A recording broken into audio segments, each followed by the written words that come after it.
Alright, you guys, we're back for part two. Like I said, we're gonna be reading this book together. And I do work a lot and do a lot of things outside of this, so when we do read, I'll be with you guys. So let's go ahead and get in. It amazes me how a diverse perspective utterly changed the meaning of every significant event in the world. For instance, when Run DMC's Hard Times album came out, with its relentless bass drum, it sent an earthquake through the football field. But not even a ripple through my calculus class. Ronald Reagan's strategic defense initiative was considered an outrage among young scientists due to its questionable technical foundation. But those aspects went unnoticed at football practice. Looking at the world through such different prisms helped me separate facts from perception. This ability would serve me incredibly well later. This ability would serve me incredibly well later when I became an entrepreneur and CEO. That is not making sense. In particular dire circumstances, when the facts seem to dictate a certain outcome, I learned to look for alternative narratives and explanations coming from radically different perspectives to inform my outlook. The simple existence of alternate possible scenarios often all that's needed to keep hope alive among a worried workforce. Hold on.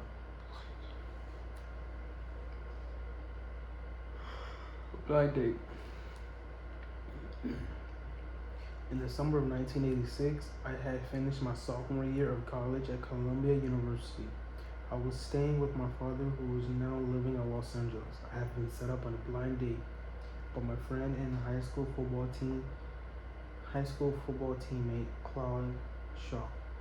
Claude and I got ready for the double date with his girlfriend, Jackie Williams.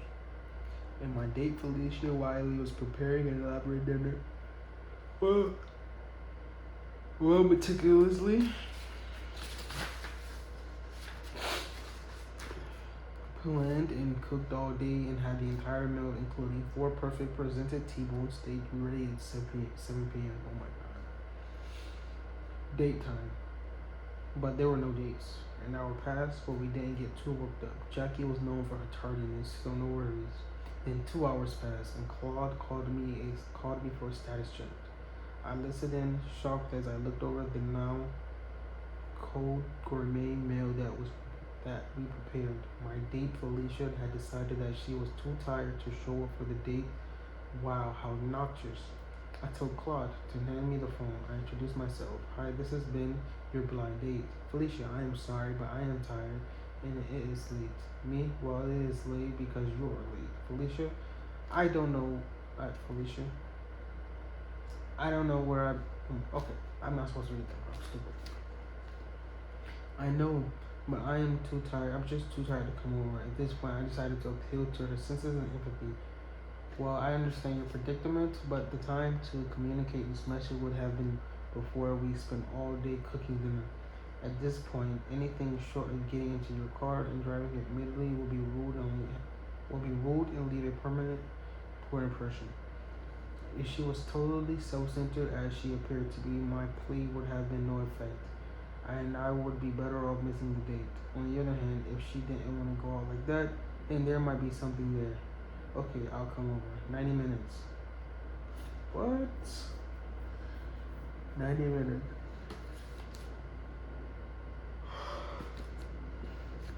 Later, she arrived wearing white shorts and looking pretty as it can be, and all my focus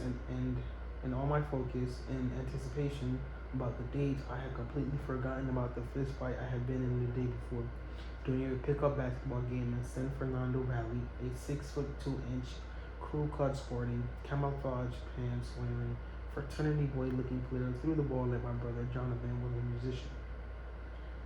Had long hair and threw the ball at my brother. Jonathan was a musician. How did they cut him? Had long hair and probably weighed 155 pounds at the time. On the other hand, I used to play football and fighting and was ready for action. I judged the situation on my first impression and I rushed the frat boy. A scuffle ensued. I landed some good punches, but caught a right hook under my left eye, leaving a bit of a mark. It is possible that my target player was simply mad about the hard foul rather than trying to bully my brother. But that's this. But that's the price of not taking the time to understand. I will never know. Whatever the case, when I opened the door to greet our dates, Felicia's award-winning green eyes immediately fixed on the welt under my eye. Her first impression told me to years later, this is the guy. This guy's a thug. Well, her first impression told me years later, this guy's a thug. Coming here was a big mistake. Fortunately, neither of us relied on our first impressions. We have been happily married for nearly 25 years and have 3 wonderful children. Silicon Valley. Guys, this is a process of reading to get better, okay? To improve my vocabulary and my grammar.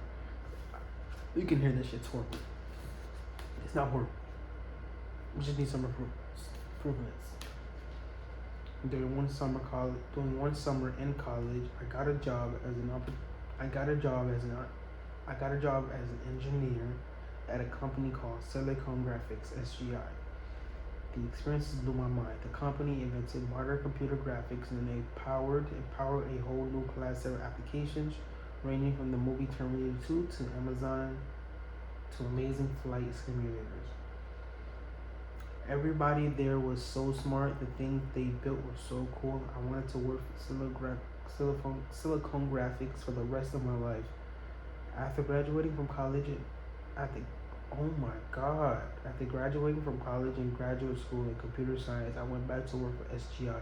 Being there was a dream come true, and I loved it. After my first year at SGI, I met a former head of marketing for the company, Rosalia Benario. I don't know. It sounds something like that. Who had a new startup. Rosalie had heard about me from her daughter, who also worked with me at SGI. Getting there, okay? Rosalie recruited me hard. Eventually, she got me, and I went to work for her at Net Labs. Joining Net Labs turned out to be a horrible decision for me. The company was run by Andrew Swager, a former Hewlett Packard executive, and more important, Rosalie's husband, Andre and Rosalie, had been brought in by the venture capitalists at the professional management team. Unfortunately, they understood very little about the products or the technology, and they sent me the company off in one crazy direction after the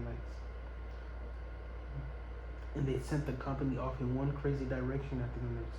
This was the first time that I started to understand the importance of founders running their companies. To make matters more complicated, my second daughter Mariah had been diagnosed with autism, which made working at a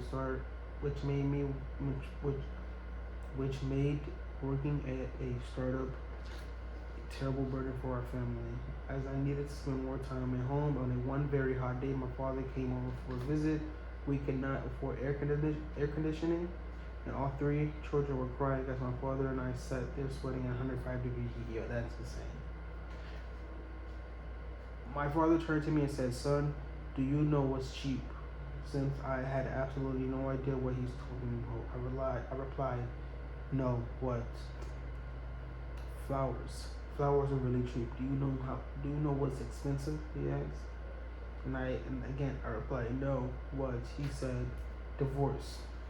Something about that joke, which was really not a joke, made me realize that I had run out of time. Up until that point, I had not really made any serious choices. I felt like I had unlimited bandwidth and could do everything in my life that I wanted to do simultaneously.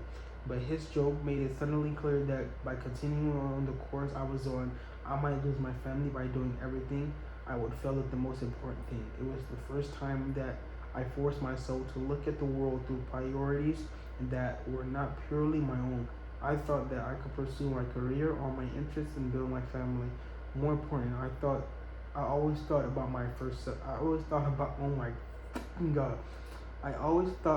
myself first. When you are part of a family or part of a group, that kind of thinking can get you in trouble. And I was in deep trouble. In my mind, I was confident that was a good person. In my mind, I was confident that I was a good person and not selfish. My actions said otherwise. I had to stop being a boy. I'm gonna finish out this paragraph. I had I had I had to stop being a boy and become a man. I had to put things first. I had to consider the people who I cared about most before considering myself. I decided to quit Net Labs the next day. I found a job at Lotus